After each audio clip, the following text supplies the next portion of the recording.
The Strait of Hormuz is by far the world's most important maritime choke point. At the history of sort of the 20th century, you see a lot of war plans that were designed around the idea of controlling choke points. Powers developing strategies to either protect the choke point.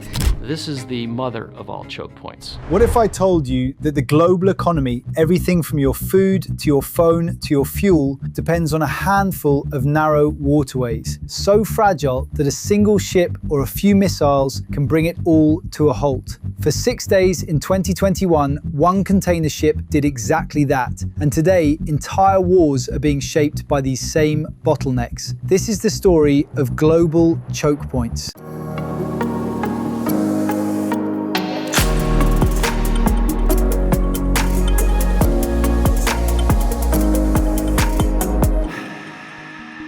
More than 90% of global trade moves by sea. It's cheap, efficient, and under normal conditions, remarkably reliable. But there's a catch. Global shipping doesn't move freely across open oceans. It is funneled through narrow corridors known as choke points. These are critical passages on land or at sea through which vast volumes of trade and energy must pass. And when they close, the world feels it. Well, Iran's military command says that it has closed the Strait of Hormuz again. Iran's military is now saying it will close the vital waterway again. Iran has reportedly closed the Strait of Hormuz again.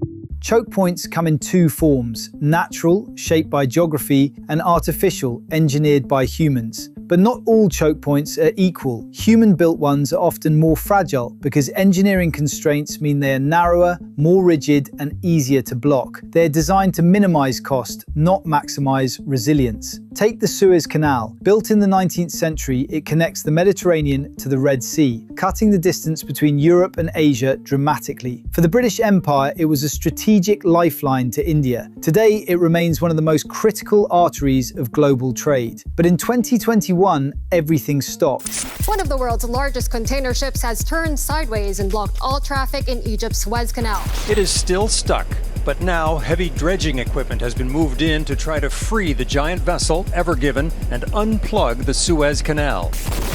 Success after a monumental effort to move this massive container ship. A single ship, the Ever Given, ran aground. For 6 days, it blocked the canal. The cost was $10 billion in trade per day. Over 400 ships were stranded. Global supply chains jammed, ports clogged for weeks, and in that moment, one truth became undeniable. Globalization runs through narrow corridors, and when one closes, the entire system feels it. The Gate of Tears, or the Strait of Bab al-Mandeb in the Red Sea, is fast becoming a new choke point for the global oil supply. To the south of the Suez is the Bab al-Mandeb, a natural choke point between Yemen and the Horn of Africa, connecting the Red Sea to the Indian Ocean. This is where geopolitics meets instability. Houthi forces in Yemen have targeted commercial vessels, forcing shipping companies to reroute around Africa. That has meant longer journeys, higher costs, and delayed deliveries. A regional conflict becomes a global economic problem. Then there is the Strait of Hormuz, at its narrowest just 21 miles wide. But what flows through it? And the ongoing conflict between Israel and Iran could plunge the entire global economy into recession. Iran controls access to the Strait of Hormuz, one of the world's most important shipping routes for energy supply.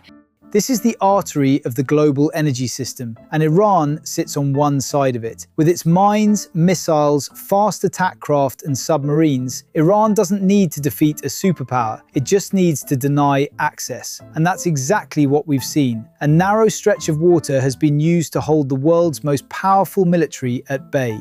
Certainly, I'd say that China is the most vulnerable when it comes to choke points. Other countries, including the US, come to Taiwan's aid, then the South China Sea and the Malacca Strait are going to become critical theatres in that conflict. Now to Asia, the Strait of Malacca, one of the busiest shipping lanes in the world, carries 25% of global trade, over 35% of global oil flows, And for China, it's an economic lifeline. 60% of China's oil imports pass through here. Transit is faster by up to 4 days compared to alternatives. But here's the problem. The strait is surrounded by states aligned, directly or indirectly, with the United States. If Malacca is ever blocked, China's economy doesn't slow down, it stalls. This is what strategists call the Malacca dilemma. The real power of choke points is they turn geography into power. They allow weaker states to challenge stronger ones, regional conflicts to disrupt global systems, small actions to have massive consequences. Iran has shown that mines, missiles, asymmetric tactics can shut down global arteries. You don't need to control the world, you just need to control the routes it depends on. The world is filled with natural and artificial bottlenecks. Iran has shown how someone can effectively close off any choke point at any time. All the critical choke points across Eurasia are surrounded by Muslim nations, giving them immense power if they acted in concert on issues of vital concern. The modern world looks interconnected, globalized, unstoppable, but beneath the surface it is fragile, held together by a handful of narrow corridors that can be closed at any time. The deeper geopolitical truth is power today isn't just about armies or economies, it's about controlling the choke points that everything else flows through. Because in geopolitics, it's not the size of the ocean that matters, it's who controls the narrowest point.